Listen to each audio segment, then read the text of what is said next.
Hi friends T time स्नैक्ஸா முட்டைகோஸை வைத்து முட்டைகோஸ் பக்கோடா எப்படி செய்யறதுன்னு தான் இன்னைக்கு நான் உங்ககிட்ட ஷேர் பண்ண போறேன்.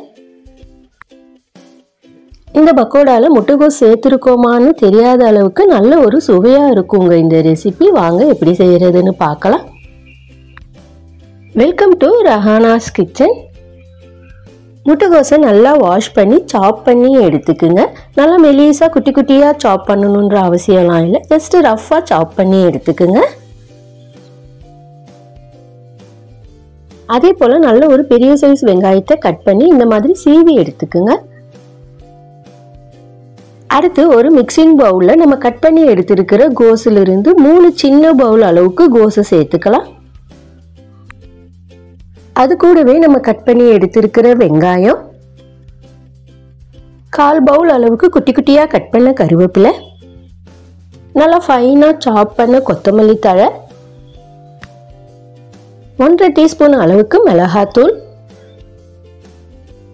1/2 டீஸ்பூன் மஞ்சள்தூள், 1/4 டீஸ்பூன் பெருங்காயத்தூள், தேவையான அளவுக்கு உப்பு சேர்த்து எல்லாத்தையும் நல்லா கலந்து விட்டுக்குங்க. தேவைப்பட்ட ஒரு பச்சை மிளகாவை குட்டி குட்டியா கட் பண்ணி சேர்த்துக்குங்க.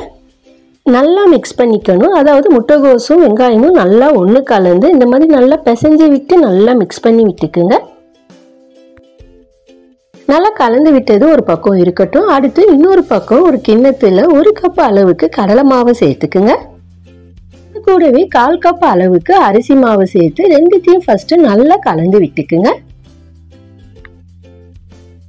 நல்லா கலந்து விட்டு எடுத்துக்கிட்ட இந்த அரிசி கடலை மாவை ஏற்கனவே நம்ம மிக்ஸ் பண்ணி எடுத்திருக்கிற முட்டைகோஸ் வெங்காயத்தை கூட சேர்த்து விட்டுக்குங்க.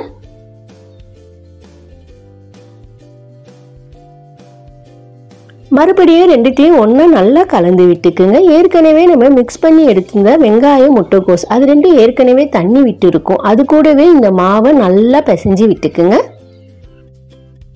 நம்ம கலந்து எடுத்துக்க போற இந்த மாவு கொஞ்சம் கெட்டி பதத்துல தாங்க இருக்கணும். அதனாலதான் நம்ம தண்ணி எதுவும் சேர்க்காம ஃபர்ஸ்ட் அந்த முட்டைகோஸ் வெங்காயத்திலேயே நல்லா கலந்து விட்டு எடுத்துக்கிறோம். 1 டீஸ்பூன் போல எண்ணெயை விட்டு கலந்துக்குங்க. எல்லாம் ஒன்று கலந்ததுக்கு அப்புறம் வெங்காயத்தினுடைய தண்ணி பத்தாம மாவு அங்கங்க திட்டு திட்டா இருக்கு அப்படின்னு நினைச்சு ஃபீல் பண்ணீங்கன்னா மறுபடியும் லைட்டா கொஞ்சம் தண்ணியை தெளிச்சு விட்டு பிசைஞ்சு விட்டு எடுத்துக்குங்க. பக்கோடா மாவு ரெடி ஆயிடுச்சுங்க. அடுத்து ஒரு கடாயில எண்ணெயை விட்டுக்கலாம். எண்ணெய் காஞ்ச உடனே பக்கோடா மாவுலிருந்து கொஞ்சமா எடுத்து இந்த மாதிரி கொஞ்சம் கொஞ்சமா எண்ணெயில போட்டு விட்டுக்குங்க. எப்பயும் போல உடனே கரண்டியை விட்டுடாம ஒரு பக்கம் நல்லா செவந்து வந்ததுக்கு அப்புறம் திருப்பி விட்டுக்குங்க. நல்லா திருப்பி விட்டு ஃப்ரை பண்ணி எடுத்துக்குங்க. எல்லாம் நல்லா வறுபட்டதுக்கு அப்புறம் எடுத்து விட்டுக்குங்க. மீதமுள்ள மாவையும் இந்த மாதிரி பக்கோடா போட்டு எடுத்து ஒரு பிளேட்டுக்கு மாற்றி விட்டதுக்கு அப்புறம் கொஞ்சம் கருவேப்பிலையே அந்த எண்ணெயிலேயே பொரிச்சு அதை சேர்த்து விட்டுக்குங்க. பக்கோடா ரெடி ஆயிடுச்சுங்க. டீ டைம்ல டீ கூட இதை வச்சு சாப்பிடும் போது பிரமாதமா இருக்குங்க. முட்டைகோஸ் சாப்பிடாத அடம் பிடிக்கிற குழந்தை கூட இந்த மாதிரி செய்து கொடுத்தா விரும்பி எடுத்துக்குவாங்க. நீங்களும் ஒரு தடவை ட்ரை பண்ணி பாருங்க. இது வரைக்கும் நம்ம சேனலை சப்ஸ்கிரைப் பண்ணாதவங்க சப்ஸ்கிரைப் பண்ணுங்க. பக்கத்தில் இருக்கிற பெல் ஐகானை கிளிக் பண்ணி சப்போர்ட் பண்ணுங்க.